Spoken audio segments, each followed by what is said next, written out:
What's good, everybody? Will Frazier here, your credit and business expert, and today we are on video number 7 and commandment number 7 in the series of the 10 commandments of credit. Now, if this is your first time running into this series, make sure you go find the playlist that you can go back and listen to the first video and hear all the information that we covered before this one. In this series, we are throwing away all those new tricks that are out there, all the new things that people are telling you to do to try to trick the system and get better finances, get better credit. And we're going back to the old principles that already existed that pretty much told us what we could be doing to have a better stance in our finances and even our credit that have gone overlooked by most people. Now, the commandment that we're talking about today, the 7th commandment of credit, is going to be, thou shalt not obtain debt that you cannot pay back. Now, the scripture that I'm pulling that from is Ecclesiastes 5:5, and it says, better is it that thou shouldest not vow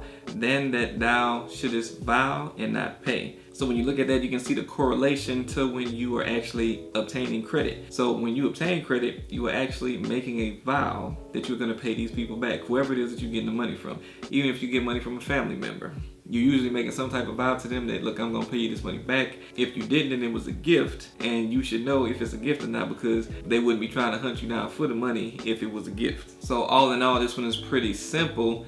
Don't vow to pay something back that you would not, or that you know you cannot actually pay back. Now, this might seem like something that's easy to know and that everybody should actually follow and practice, right?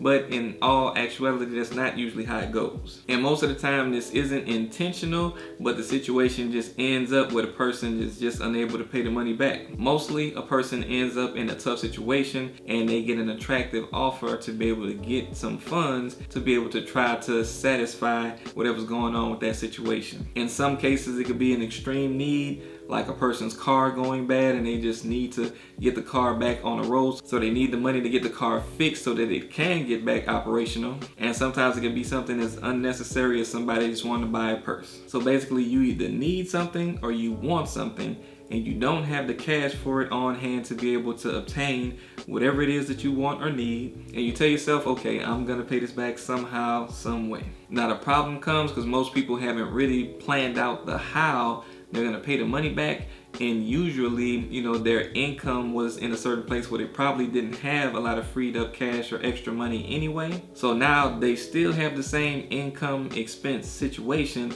but now they have a new expense that they just added with this new payment on this debt, and they didn't really think about that, and now they have more expenses than they have income, and they really can't afford this new payment that they have now. Now, it also could be that the person actually did have the extra money there, but something happens in between them getting this money, and along the term of paying it back, they could have had job loss, they could have had their hours cut, they could have had to, pay a big expense for a family member or something like that, and now they all of a sudden don't have the money to cover that. Now, it's really, again, not too many things that you can do to avoid this situation. You should only borrow because you can and because you can comfortably afford whatever it is you're borrowing the money for. And if you do that, you will keep yourself out of the situations where something happens and then all of a sudden now you're tearing up your credit because you weren't able to make a payment on something that you couldn't afford. Now, if this information was helpful to you, make sure you hit the thumbs up to like the video. Make sure you subscribe to the channel and turn on notifications so you'll be notified of any time I let out a new video just like this one. And make sure that you keep your eyes open for the next video, which is going to be commandment number 8 out of the 10 commandments that we are going over in this series. Again, if you missed the other videos, make sure you go find that playlist so that you can actually watch everything from the beginning. I thank you for sticking around to the end of the video, and I'm going to see you guys next time.